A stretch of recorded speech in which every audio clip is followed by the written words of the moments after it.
देखो सेमीकंडक्टर के बिना आजकल it is a new gold. Semiconductor के बिना आप कोई काम नहीं कर सकते। आपकी गाड़ियों के अंदर, आपकी फ़ोन्स के अंदर, हर चीज़ में सेमीकंडक्टर चाहिए। क्योंकि पहले सेमीकंडक्टर की बात कर रहे हैं आप, सेमीकंडक्टर एक था चंडीगढ़ में, वो भी जल गया था मनमोहन के टाइम में, याद होगा, शायद आपको नहीं याद। मैं कह रहा हूँ आप एक शहर का लड़का खड़ा कर देना और एक लड़का लगा दो टियर 2 टियर 3 सिटी का या किसी गाँव के लड़का पता ना, उसको अपने ऐप के बारे में ज़्यादा पता होगा एक शहर के लड़के से। पहले ब्रिज बनते थे, हमने रोडें देखी हैं बनती हुई, बहुत समय लगता था।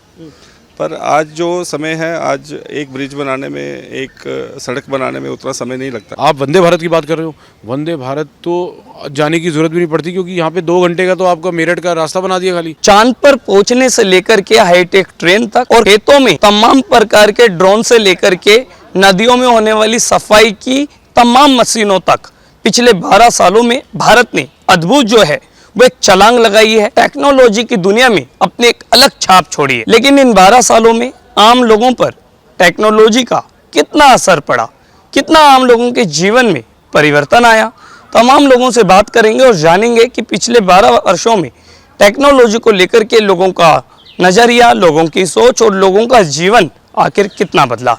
सर क्या नाम है आपका? मेरा नाम अक्षय कपूर है। बहुत फ़र्क है, आप खुद ही अपने आसपास ही देख लीजिए। यूपीआई इतना बड़ा एग्जाम्पल है।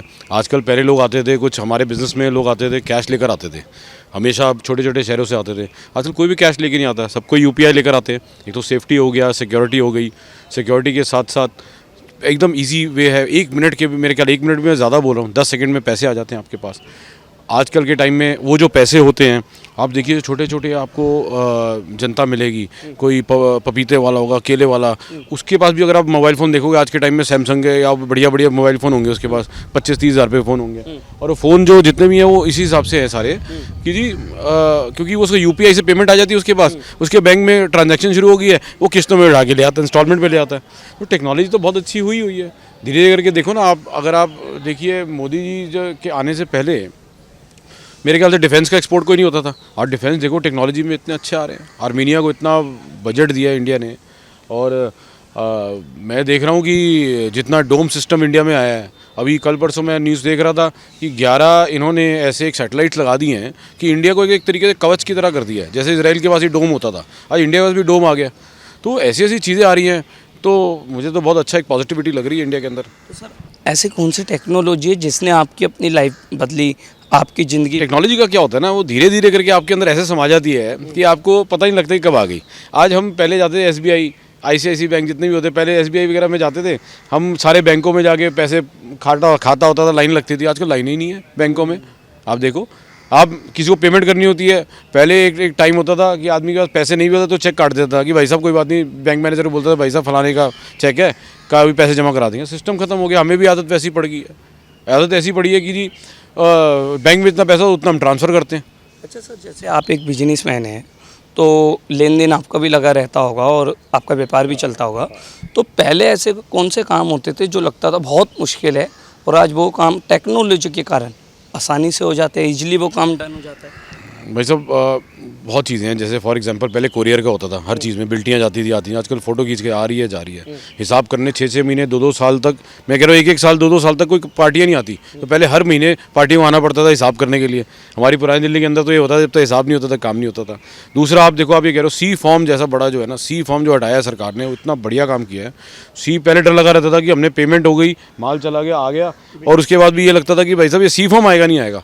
अगर नहीं आता तो सरकार हमारे से 18% टैक्स लेती थी। आज हमें वो टेंशन नहीं है।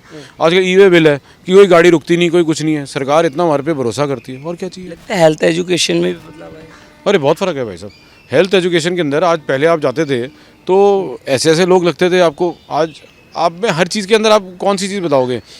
एक नया सिस्टम एक सरकार निकाली, मैं पढ़ रहा था उसके ऊपर, ये बात बड़ी बताने वाली है भाई साहब। पहले क्या होता था, पहले की सरकारें, आज एक डॉक्टर बना, डॉक्टर बनने के बाद वो जाता था आपके गाँव वगैरह में भेजते थे उसको। 2-3 साल में बनते बनते बनते वो 2-3 मरीज मार के फिर वो आता था इधर। आज इन्होंने मेडिकल सिस्टम स्टार्ट कर दिया है। मेडिकल के अंदर रोबोट्स में ये लोग पहले टेस्टिंग कर लेते हैं, रोबोट्स में टेस्टिंग करते हैं।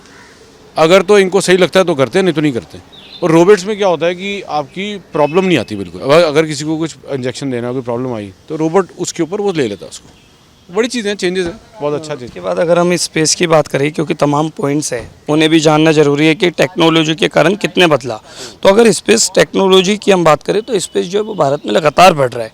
आपको क्या लगता है भारत दुनिया को टक्कर दे पा रहा है स्पेस में? स्पेस के अंदर भाई साहब क्या बात कर रहे हो आप? तीन टोटल आप लगा लो कि 3 कंट्रीज हैं, ब्राज़ील, रशिया, इंडिया, चाइना हैं। इनके अलावा ब्राज़ील को छोड़ दो, इंडिया, अमेरिका के पास ही एक ऐसी एक टेक्नोलॉजी है, और शायद रशिया के पास है, कि आप स्पेस से आप अटैक कर सकते हो। आपने कभी सुना होगा ये स्पेस अटैक्स जो हैं ये वहाँ से आराम से हो सकते हैं। मैं आपको एक टेक्नोलॉजी के बारे में बताता हूँ। आप ये स्पेस की बात कर रहे हो, इतना ज़बरदस्त एक टेक्नोलॉजी आई है। हमारे पास एक बहुत प्रॉब्लमेटिक थी कि हमारे को यूरेनियम नहीं दे रहा था, यूरेनियम, और साथ में हमारे को आई थिंक अब हमारे पास ऑथेरियम पूरा था। ऑथेरियम जो था वो 13% हमारे पास है। गवर्नमेंट ने इतना बढ़िया काम किया, किसी ने, आप लोगों ने, मीडिया वालों ने किसी ने दिखाया भाई साहब, 500 साल तक ऐसा रिएक्टर बना दिया हिंदुस्तान में, चेन्नई के अंदर 500 साल तक वो चलता रहेगा। और उसके लिए क्या है, ऑथेरियम ही चाहिए। हमने बाईपास कर दिया, हमें यूरेनियम चाहिए नहीं किसी का। हमारे यहाँ के साइंटिस्ट लोगों ने इतना बढ़िया काम कर दिया सरकार ने कि ये 500 साल तक रिएक्टर नॉन स्टॉप चलता रहेगा। ट्रैवलिंग को लेकर बात करें, रेलवेज़ के ऊपर लेकर बात करें, तो टेक्नोलॉजी के लिहाज से वंदे भारत जो है एक मॉडल है जो लगातार तेज़ी से बढ़ा। तो आपको लगता है कि कहीं ना कहीं भारत का जो ट्रैवल एक्सपीरियंस है वो बदल रहा है? बहुत फ़र्क है। आप उसकी बात करो, मैं कह रहा हूँ छोटे छोटे शहरों की बात। ये देखो, JNU में एक वो सारी मीडिया कवर करना शुरू कर दी, भारत तेरे टुकड़े होंगे। उस दिन ऐसा एक काम हुआ था कि आप लगा लो कि नॉर्थ ईस्ट में सबसे बड़ा, आज तक का सबसे बड़ा और ऊंचा एयरपोर्ट बना था। उन लोगों के लिए ऐसी ये न्यूज़ थी, 50 साल तक कभी ऐसा न्यूज़ नहीं बना। ये मोदी जी के रहने पे ये एक एयरपोर्ट बना। और भाई साहब ऐसी कनेक्टिविटी थी नॉर्थ ईस्ट से लेके पूरे इंडिया के अंदर, छोटे छोटे शहरों में प्लेन चलने शुरू हो गए। आप वंदे भारत की बात कर रहे हो, वंदे भारत तो जाने की ज़रूरत भी नहीं पड़ती, क्योंकि यहाँ पे 2 घंटे का तो आपका मेरठ का रास्ता बना दिया खाली, 2 से 2.5 घंटे, और 2.5 घंटे में आजकल अब आप वहाँ तक पहुँच जाओगे, देहरादून तक। क्यों भाई साहब, देहरादून के अंदर इतना ईज़ ऑफ डूइंग बिजनेस इतना बढ़िया हो रहा है। हम देख रहे हैं कि जब से टेक्नोलॉजी आई है तब से ना सिर्फ इसका असर भारत के बड़े बड़े शहरों पर, बल्कि छोटे छोटे गाँव, कस्बों, किसानों, मजदूरों, युवाओं पर भी पड़ा है। क्या सच है? मैं कह रहा हूँ, आप एक शहर का लड़का खड़ा कर देना और एक लड़का लगा दो Tier 2 Tier 3 सिटी का, या किसी गांव के लड़का पता ना, उसको अपने ऐप के बारे में ज़्यादा पता होगा एक शहर के लड़के से। मोबाइल क्या होता है कि मोबाइल के आने से ईज़ बहुत हो गया है, इंसान काम बहुत आराम से करने लग गया। उसको अपने और एक बात सबसे बड़ी धन्यवाद है सरकार का कि हर एक चीज़ का एक ऐप बना देती है सरकार। मैं कह रहा हूँ, आपको बीज लेने हैं ऐप पर है, आपको फर्टिलाइज़र लेना है ऐप पे है, अच्छा आपको मंडी है, ई मंडी ऐप है एक सरकार का, बहुत अच्छा ऐप है वो, जो अगर देखे तो उससे बढ़िया कोई चीज़ नहीं है भाई साहब। तो सर पहले हम देखते थे नदियाँ भी जो है वो गंदी पड़ी रहती थी, मैली पड़ी रहती थी, तमाम प्रकार की कोशिशें जो होती थी वो रद्दी में चली जाती थी। पर जब से टेक्नोलॉजी आई है तब से मशीनों का उपयोग हो रहा है, नई नई टेक्निक्स का उपयोग हो रहा है, तो लगता है कहीं ना कहीं जो है वो पर्यावरण बचाने में भी उपयोगी है। डेफिनेटली देखो, आप देखो जैसे आपका इंटरनेट हो गया, हर चीज़ का एक प्रोज एंड कॉन्स होते हैं, ठीक है ना। अब आप उल्टी पुल्टी चीज़, आप हर चीज़ के प्रोज एंड कॉन्स हैं। आप देखिए, जो आप दूर क्यों जाते हो, दिल्ली का देख लो आप हिसाब किताब। दिल्ली के अंदर हम लोगों ने, अभी आपको पता होगा, अगर हमने एक पूरा एक वो शिप चला दी है जिसमें आप घूम सकते हो और पूरा आना जाना कर सकते हो। और टेक्नोलॉजी का सबसे बढ़िया बात ये, जो हमारी CM मुख्यमंत्री हैं, इन्होंने बाहर से अपनी एक मशीन लेकर आए जो कि क्लीनिंग के काम आ रही है, नीदरलैंड से। पीछे मेरे ख्याल से परवेश वर्मा जी भी गए थे, शायद नॉर्वे गए थे, वहाँ से मशीन लेकर आए और यमुना का बड़ी क्लीनिंग चल रही है और बढ़िया तरीके से क्लीनिंग चल रही है। तो आई एम वेरी श्योर कि ये 100% बहुत अच्छा काम हो रहा है। हर पॉइंट पे चर्चा की, तो सबसे बड़ा पॉइंट सेमीकंडक्टर का भी है। क्या सेमीकंडक्टर्स कितने बदल रहे हैं after the technologies of 2014? Sir देखो, ये बहुत टेक्निकल पॉइंट है। मोदी जी गुजराती है, बिजनेसमैन आदमी है। जहाँ ये लोग, जहाँ इनकी सोच खत्म होती है वहाँ उनकी सोच शुरू होती है। लोग यहाँ पे क्या कह रहे थे, घूमने जा रहे हैं। भाई साहब 6 कंट्री हैं, 6 के 6 एकदम बजूका एक तरीके से उन्होंने किया है। जो नॉर्वे गए हैं वहाँ पे, जो इन्होंने, जो वहाँ पे जो चिप का जो सेमीकंडक्टर के उन्होंने डील करी है टाटा के साथ मिलके, ढोलेरा में जाएगी सिटी के अंदर, ऐसी डील कहीं नहीं हुई है। ये जो डील है, मैं आपको बता रहा हूँ, मास्टर स्ट्रोक रहेगी। इतना बढ़िया है। देखो, सेमीकंडक्टर के बिना आजकल it is a new gold. Semiconductor के बिना आप कोई काम नहीं कर सकते। आपकी गाड़ियों के अंदर, आपकी फ़ोन्स के अंदर, हर चीज़ में सेमीकंडक्टर चाहिए। तो मेरे ख्याल से गवर्नमेंट उसके बारे में काम कर रही है। टाटा के साथ जॉइंट वेंचर हुआ है और ये आपको मेरे ख्याल 2 या 3 साल के अंदर अंदर सेमीकंडक्टर हम लोग बनाना शुरू कर देंगे। सर लास्ट में बस इतना बताइए कि सवाल ये नहीं है कि टेक्नोलॉजी कहाँ तक, आम लोगों की ज़िंदगी कितनी वैसे बदली ना। आप देखिए ना, आपको पहले धक्के खाने पड़ते थे, लाइनों पे लगने पड़ते थे। मैं छोटा था तो हमें पता है, हमारे घर में एक मुनीम जी होते थे। मुनीम जी का क्या काम होता था, वो मुनीम जी खाली सारे बिल करते थे और खाते लिखते थे और सारे बिल उनको जमा कराने होते थे। आज आप खुद बताओ, अगर एक सेंसेबल आदमी, शायद ही मेरे को लगता है फ्लाइट पे जब मैं जाता हूँ ना, तो मैं 15 मिनट के अंदर अंदर सारी पेमेंट कर देता हूँ और ऑटो पायलट मोड पे सारे काम हो चुके हैं मेरे। बहुत फ़र्क आ रहा है। टेक्नोलॉजी इज अच्छा लग गेम चेंजर।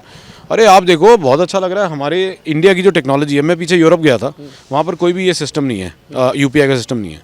आपके पैसे नहीं है, पर अगर आपके पास फ़ोन है तो आप आराम से काम कर। सर आपके क्या नाम है? मेरा नाम गुरदीप सिंह है। कहाँ रहते हैं? मैं बेसिकली जम्मू से हूँ, बट जहाँ तक आपकी चर्चा मैंने सुनी है, तो उस चर्चा के माध्यम से मैं आपको थोड़ा सा ये बता दूँ कि टेक्नोलॉजी बहुत आई है। ऐसा नहीं कि टेक्नोलॉजी की कमी है। अगर आज से 14-15 साल पहले देखेंगे तो मैं जम्मू कश्मीर की बात करता हूँ, क्योंकि मैं वहाँ से बिलोंग करता हूँ, तो आपको अच्छे से बता सकता हूँ। 14 साल पहले आपने जो जम्मू देखा था वो आज वैसा जम्मू नहीं है, उसमें बहुत सुधार हो गया है। और जहाँ तक टेक्नोलॉजी की बात है, पहले ब्रिज बनते थे, हमने रोडें देखी हैं बनती हुई, बहुत समय लगता था। पर आज जो समय है, आज एक ब्रिज बनाने में, एक सड़क बनाने में उतना समय नहीं लगता है। तो ये तो एक बहुत बड़ी टेक्नोलॉजी का फ़ायदा है। पब्लिक जितना सफ़र करती थी, पिछले 12 सालों में भारत टेक्नोलॉजी के लिहाज से कितना बदला, और ऐसे कौन से काम है जो पहले मुश्किल लगते थे, आज टेक्नोलॉजी ने उन्हें आपके लिए आसान बना दिया? सबसे बड़ा जो आसान आप समझ लें कि जैसे रेलवे में बड़ा ज़्यादा आप ऑनलाइन जा सकते हैं। पेमेंट के माध्यम से देखें, आप बैठे हुए बैंकिंग आप अपने हाथ से कर सकते हैं, अपने खड़े कहीं से भी कर सकते हैं। उसके अलावा रोड है, स्पोर्ट्स है। मैं स्पोर्ट्स से जुड़ा हुआ हूँ, तो मैं कह सकता हूँ कि भारत ने अपने आप को बहुत बदला। पहले एक पदक के लिए कितनी मुश्किल होती थी, आज कम से कम खिलाड़ी इतना अवेयर है, वो भी किसकी वजह से? टेक्नोलॉजी, आप जैसे मीडिया की वजह से। और जितना मीडिया का इसमें योगदान रहता है, मुझे नहीं लगता है कि इतना योगदान किसी और का रहेगा। तो सर जैसे यूथ की हम बात करें तो टेक्नोलॉजी के कारण लोग घर पर बैठे जो है काम कर रहे हैं, पैसा कमा रहे हैं, तो आपको लगता है कहीं ना कहीं यूथ के लिए भी जो है वो टेक्नोलॉजी एक बड़ा अवसर है, एक बड़ा प्लेटफॉर्म? बिल्कुल।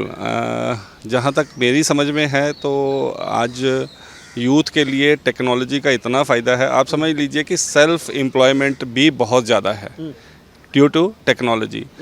पहले हम देखते थे कि अवसर नहीं है, जहाँ पता नहीं चलता। आज इंटरनेट ने इतना सुविधा बना दी है कि आप अपने से कुछ भी कर सकते हैं। ना सिर्फ स्टडी में आपको इंटरनेट बेनिफिट दे रहा है, बल्कि आप व्यवसाय में भी उसकी बहुत सारी सुविधा ले सकते हैं। सेमीकंडक्टर्स को लेकर आपका क्या मानना है? क्या उसमें भी बदलाव है टेक्नोलॉजी के कारण पिछले 12-15 सालों में? नहीं, इससे आप किनारा नहीं कर सकते। मेरा समझना है कि उसमें बहुत बड़ा योगदान है। बिल्कुल। लास्ट में आपसे बात करना चाहूँगा, क्या नाम है आपका? Myself Jasvinder Kaur. जी, कहाँ से? मैं जम्मू से आई हूँ। आप भी जम्मू सर के साथ? जी जी सर। तो मैं सबसे पहले ये जानना चाहूँगा कि what are the big changes in technology at your life? मतलब हम देखते हैं कि भारत की जब भी बात आती है तो कहीं ना कहीं भारत आज विश्व गुरु बनने की ओर आगे बढ़ रहा है। तो आपको लगता है टेक्नोलॉजी का जो है वो भारत जो इतना डेवलप्ड हो रहा है, जो आगे बढ़ रहा है, उसमें बड़ा योगदान है? जी, उसमें तो योगदान है, जैसे सर ने आपको बताया। मैं आपको एक चीज़ बताऊं, मेरा तकरीबन जो अपना एक्सपीरियंस है, मैं ना कि मुझे 20 साल हो गए विदेशों में जाते हुए, और आज से 20 साल पहले जो चीज़ हम देखते थे ना, तो हमारे लिए लगता था ये तो जादू है यार, यहाँ पे तो बहुत कुछ है। बट आज आप इंडिया को उस लेवल से कंपेयर कर सकते हो कि हाँ, हम भी उस लेवल पे हैं। अच्छा सर, जैसे मशीनें जो है वो आज नदियों की साफ़ सफाई के लिए इम्पोर्टेंट बनती जा रही है, ड्रोन जो है वो खेत में पहुंच रहे हैं, तो आपको लगता है कहीं ना कहीं अंतरिक्ष में भी जो है वो पहचान बना रहा है भारत? बिल्कुल। अभी आप पिछले 10-12 साल का जो हमारा टाइम पीरियड है, उसमें आप देखेंगे बहुत सारी अचीवमेंट करी हैं हमने। अब हम देखिए, सबसे बड़ी इम्पोर्टेंट बात यह है कि लोग सिर्फ मीडिया के माध्यम से इन चीज़ों के बारे में जानते हैं, और मैं समझता हूँ जिनको जानकारी है वो ज़्यादा अच्छे से बता सकते हैं कि हमने इन चीज़ों में कितना अपने आप को डेवलप किया है। लास्ट में सर इतना बता दीजिए कि आर्टिफिशियल इंटेलिजेंस AI लगातार जो है वो आगे बढ़ रही है, डेवलप्ड हो रही है, तो ये लोगों के लिए एक प्लेटफॉर्म है या फिर एक चैलेंज है, मौका है या फिर चुनौती है? देखिए, इसको आप अगर 2 तरीके से ले सकते हैं। जहाँ तो आप इसको चैलेंज समझ लीजिए, जहाँ आप इसको अपने लिए सुविधा समझ लीजिए। देखिए, अगर आप इसका पॉजिटिव वे से यूज़ करेंगे, this is very good for the future. और अगर आपके लिए ये आप इसको नेगेटिव वे से लेंगे तो ये एक बहुत बड़ा चैलेंज है आने वाली लाइफ के लिए। क्योंकि पहले सेमीकंडक्टर की बात कर रहे हैं आप, सेमीकंडक्टर एक था चंडीगढ़ में, वो भी जल गया था मनमोहन के टाइम में। याद होगा, शायद आपको नहीं याद होगा, शायद आप बर्थ नहीं होगा। बाकी आप देखना क्या हाल होगा सेमीकंडक्टर के लेके, पूरा यूरोपियन हम कब्जा करेंगे और इंटरनेशनल मार्केट पे हमारा कब्जा होगा। तो ऐसी कौन सी टेक्नोलॉजी है जिसने आपकी लाइफ बदली? सारी टेक्नोलॉजी हमारी, सारी सिस्टम, आप सिस्टम को ले लो, यूपीएस सिस्टम से लेके ऊपर तक ले लो, वंदे भारत तक ले लो, सारी सिस्टम हमारा बदल गया है। एग्रीकल्चर देखो, सिस्टम से आधारित बदल गया है, सारा सिस्टम बदला हुआ है और इजी लाइफ हो गई। तो सर पहले ऐसे कौन से काम होते थे जो बहुत मुश्किल लगते तो टेक्नोलॉजी ने उन्हें आसान बना दिया? देखो, एग्रीकल्चर था जिसको लोग जाना नहीं चाहते थे, एग्रीकल्चर में बिजनेस था, यार छोड़ो परे, बैंक में कौन धक्के खाएगा करेगा। तो लेकिन अब आजकल पशुपालन देख लो आप, एनिमल हस्बेंड्री कितना ग्रोथ हुआ है। फिशरीज देख लीजिए, फिशरी की तरफ जाना नहीं चाहता था, बोलते थे तो उनका काम है, लेकिन टेक्नोलॉजी के आधार पे सारा चीज़ चेंज हो गया, सारा संसार भारत की तरफ देख रहा है। भारत लगातार सर टेक्नोलॉजी में आगे बढ़ रहा है, तो आपको लगता है ऐसी कोई चीज़ है जिसमें अभी भी सुधार होना बाकी है? हाँ, सुधार तो बहुत होना बाकी है, अभी तो ग्रामीण क्षेत्रों में सुधार होना बाकी है इसके लिए, क्योंकि अभी लैक ऑफ एजुकेशन था। अब एजुकेशन बढ़ी है, जैसे जैसे एजुकेशन बढ़ी है, कनेक्टिविटी बढ़ी है, ऑटोमेटिकली सुधार हो जाएगा। ने तमाम लोगों से बात करी और ये जाना कि पिछले 10 से 12 सालों में टेक्नोलॉजी को लेकर के कितना परिवर्तन आया है। सभी लोगों ने कहा कि आज टेक्नोलॉजी जो है वो ना सिर्फ भारत के लिए बल्कि आम लोगों के जीवन के लिए भी जो है वो महत्वपूर्ण बनती जा रही है, क्योंकि खेतों से लेके स्पेस तक और आम लोगों के फ़ोन से लेकर के उनके कैरियर तक टेक्नोलॉजी जो है वो लगातार आगे बढ़ रही है, लगातार इम्पोर्टेंस जो है वो पा रही है और इसलिए टेक्नोलॉजी जो है आज भारत की सबसे मजबूत नींव है। ऐसे तमाम खबरों के लिए देखते रहिए द न्यूज़ नेक्सस।